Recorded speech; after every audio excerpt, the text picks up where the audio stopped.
నిత్యం అనినిత్యం ప్రభుత్వం మీద తప్పుడు ఆరోపణలు, అప్పుడు కూడా 14 లక్షల కోట్లు అప్పని చెప్పి మాట్లాడినా కృష్ణాంజనేయులు అంత ధైర్యంగా మాట్లాడేవాడు కదా, అంత ప్రజాస్వామికమైన అప్పట్లో. అంత ప్రజాస్వామిక, అంత రౌడీలు, అంత రప్ప పేకలు కోసేవాళ్ళంటే అంత ధైర్యంగా ఆయన 5 ఏళ్ళ టీవీలో కూర్చొని మాట్లాడుతుంటాడు కాదు. మనస్సాక్షి ఉండాలి. పక్క నిమిషం దాని గురించి ఎలా తెలుసుకోలేండి. జగన్మోహన్ రెడ్డి గారు నిజంగా పరిపాలన చేసి ఎందుకు ఓడిపోయాడు అని చెప్పి అజయ్ మాట్లాడుతున్నారు సార్. చంద్రబాబు నాయుడు అంత నిజంగా పరిపాలన చేసి మీరు విజనరీ అని చెబుతారు కదా, చంద్రబాబు నాయుడు అంత లీడర్ ప్రపంచంలో ఎవరు లేరని చెబుతారు కదా. మరి 2004లో ఎందుకు మూలన కూర్చోబెట్టారు? 2009లో ఎందుకు మూలన కూర్చోబెట్టారు? 2019లో ఎందుకు మూలన కూర్చోబెట్టారు? అంటే అంతకుముందు ప్రభుత్వాలు మీరు సరిగా పాలన చేయలేదు, అప్రజాస్వామికంగా చేశాం, రౌడీజం చేశాం, కరప్షన్ చేశాం, దోపిడీ చేశాం ఒప్పుకుంటున్నారా? స్టాంప్ వేసి సర్టిఫికేట్ ఇస్తారా చెప్పండి. తర్వాత మీరు దీని గురించి మాట్లాడండి. రాజకీయాల్లో గెలుపు ఓటమి సహజం. పవన్ కళ్యాణ్ 2 చోట్ల భీమవరం, గాజువాకలో గోపగుయ్యమనిపించారు ప్రజలు, 0. మరి ఇప్పుడు గెలవలేదా? ఓడిపించారు కదా అని చెప్పి మూలన కూర్చున్నాడా? కూర్చోలేదు కదా. సో ఆలోచన చేయాలి ఒకటి. నెక్స్ట్ ఇంకోటి, బెంగళూరులో ఉంటున్నాడు, ఈయనకు ఆంధ్రాతో ఏం పని అన్నాడు. కొంచెం జగన్మోహన్ రెడ్డి గారు అధికారంలో లేదు, ప్రతిపక్షం. బెంగళూరులో ఉంటాడు, అమెరికాలో ఉంటాడు, ఏడో చోట ఉంటాడు. ఆయనలే నీకు వచ్చింది పని ఏంది? ఆయన రోజు తిరుగుతాడు, ఆయన డబ్బులు ప్రభుత్వం డబ్బులేం కాదే, నీకు వచ్చిన ఇబ్బంది ఏంది? కానీ ముఖ్యమంత్రి స్థానంలో ఉన్నటువంటి వ్యక్తి వీకెండ్స్ లో పక్క రాష్ట్రంలో ఏం పని? ఎవడి సొమ్మది? ప్రత్యేక విమానాలు, ప్రత్యేక హెలికాప్టర్లో పక్క రాష్ట్రంలో వీకెండ్ లో సేవ తీయడానికి చంద్రబాబు నాయుడు గారికి, లోకేష్ గారికి, పవన్ కళ్యాణ్ గారికి ఎవడి సొమ్ము? ఎవరి డబ్బులు? నేరుగా సమాధానం చెప్పండి. ఎవరి డబ్బులు? సో ఆంధ్ర రాష్ట్ర ముఖ్యమంత్రికి వీకెండ్ లో తెలంగాణలో ఏం పని? ఆంధ్ర రాష్ట్ర ఉప ముఖ్యమంత్రికి రాత్రి అయితే తెలంగాణలో ఏం పని? ఆంధ్ర రాష్ట్ర ఏదైతే షాడో సీఎం గా ఉన్నటువంటి లోకేష్ గారికి వీకెండ్ వస్తే తెలంగాణలో ఏం పని? హోంమంత్రి గారికి ఏం పని? డార్లింగ్ మంత్రి గారికి ఏం పని? ఎవరు డబ్బులు తేలుతున్నారు? ప్రత్యేక విమానాలు ఎవరివి? ప్రజలు మిమ్మల్ని గెలిపిస్తే మీరు కదా పరిపాలన చేయకుండా పక్క రాష్ట్రంలో మీరుంటూ మమ్మల్ని అంటారు. గత 5 ఏళ్ళు హైదరాబాద్ నుంచి అప్ అండ్ డౌన్ చేసింది ఎవరు? గుంటూరు, విజయవాడ షటిల్ సర్వీస్ లాగా ఎవరు అప్ అండ్ డౌన్ చేశారు హైదరాబాద్ నుంచి? దానికి సమాధానం చెప్పరు.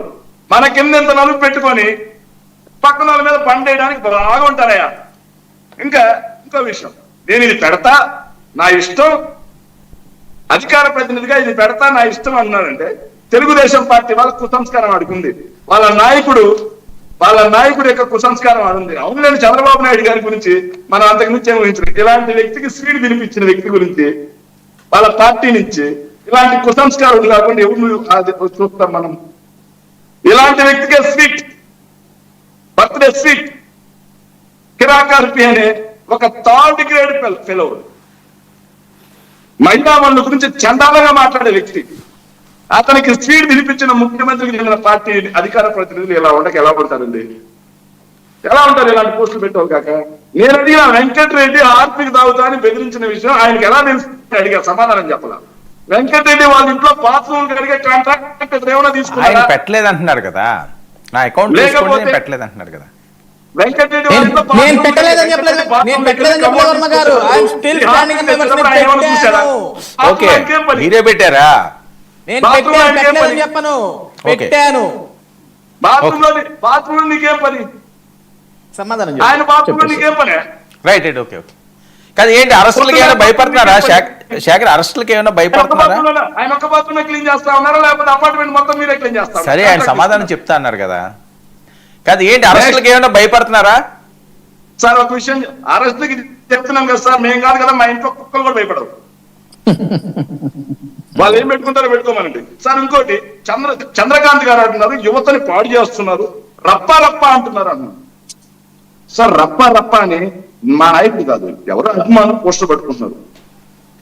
అదే జగన్మోహన్ రెడ్డి గారికి, అదే విధంగా అల్లు అర్జున్ గారికి కామన్ గా ఫ్యాన్స్ కొంతమంది ఉంటారు, వాళ్ళు ఏమైనా పట్టుకున్నారు. కానీ మన నాయకుడు అన్న పీకలు తీసుకు చంపేస్తా నా కొడకల్లారా, చెప్పులతో కొడతా నా కొడకల్లారా, తోలు తీస్తా నా కొడకల్లారా, తాట తీస్తా నా కొడకల్లారా. యువతను పాడు చేసే కాదు ఇది, సంస్కారవంతమైన సబ్బు, XXX సోప్ ఇది. కారు మీద ఎక్కి పైన కూర్చొని యువతను మొత్తాన్ని బైకుల్లో రప్పించి ర్యాలీంగ్ చేశారు కదన్నా. సంస్కారవంతమైన ర్యాలీ, ట్రిప్లెక్స్ షో కన్నా సంస్కారవంతమైన ర్యాలీ అది. ఆ రోజు మనకు ప్రజాస్వామ్యం గుర్తురాలేదన్నా. మనం చేస్తే సంసారం. సార్ జగన్మోహన్ రెడ్డి గారు రూట్ మ్యాప్ సార్ Z+ కేటగిరీలో ఉన్నటువంటి వ్యక్తికి రూట్ మ్యాప్ అనేది కంపల్సరీ. భద్రత కేటాయించాల్సిన అవసరం లేదా? ఎన్నింటికి వస్తారు, ఎన్నింటికి వెళ్తారు, ఎన్నింటికి అనేది ఒక షెడ్యూల్ ఉండదా?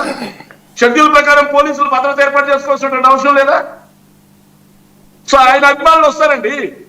జగన్మోహన్ రెడ్డి గారి అభిమానులు వేలాదిగా వచ్చి కూర్చున్నారా? తప్పేంటి? మీకు రావట్లేదని కడుపుమంట. జగన్మోహన్ రెడ్డి గారు బెంగళూరులో ఉంటే ఒక కడుపుమంట, జగన్మోహన్ రెడ్డి గారు తాడేపల్లి వస్తే ఒక కడుపుమంట, జగన్మోహన్ రెడ్డి గారు రైతుల దగ్గరికి వెళ్తే ఒక కడుపుమంట, జగన్మోహన్ రెడ్డి గారు ప్రెస్ మీట్ పెడితే ఒక కడుపుమంట, జగన్మోహన్ రెడ్డి గారు కోర్టుకి వెళ్తే ఒక కడుపుమంట, వెళ్ళకపోతే ఒక కడుపుమంట, జగన్మోహన్ రెడ్డి గారికి జనం వస్తే ఒక కడుపుమంట, జనం రాకపోతే ఒక కడుపుమంట. ఓకే, ఎందుకు ఈ బతుకులు? ఇంకోటండి సార్, 5 నిమిషాలు నుండి ఎట్లా పోతారని నన్ను జడ్జి గారిని అడగండి సార్. పోయి మమ్మల్ని కాదు అడగాల్సింది.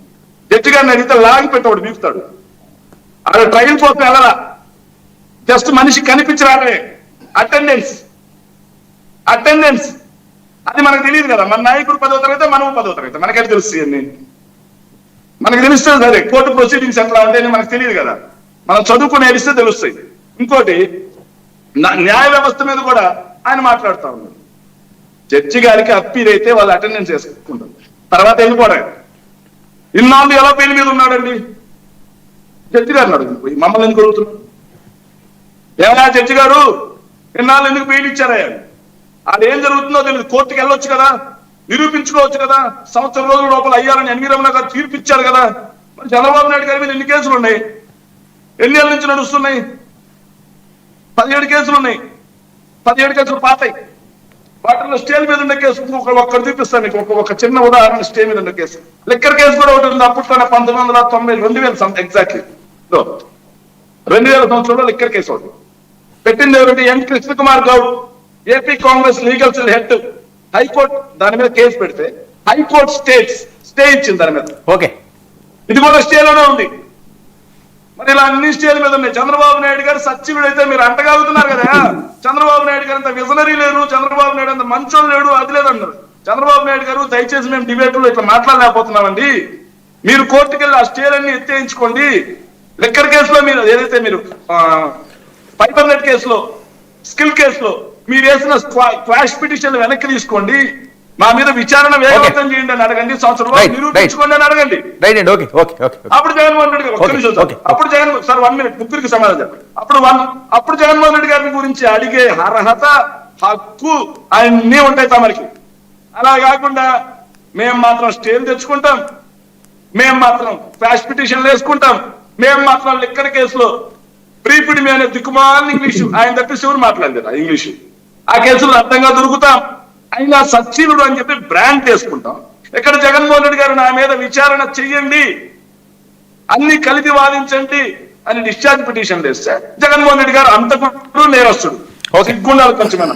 ఇంకా కృష్ణాంజనేయులు గారికి నేను చివరిగా మాట్లాడుతున్నాను. కృష్ణాంజనేయులు జగన్మోహన్ రెడ్డి గారు 11 ఎందుకు వచ్చాయి ప్రతిసారి అంటున్నాను.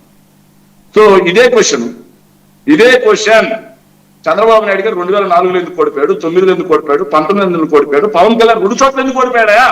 ఓకే, అది అడుగు ఒకసారి. ఏమడిగినా సార్ అమ్మోడు ఎందుకు లేదు, ఒక్క నిమిషం సార్ ప్లీజ్.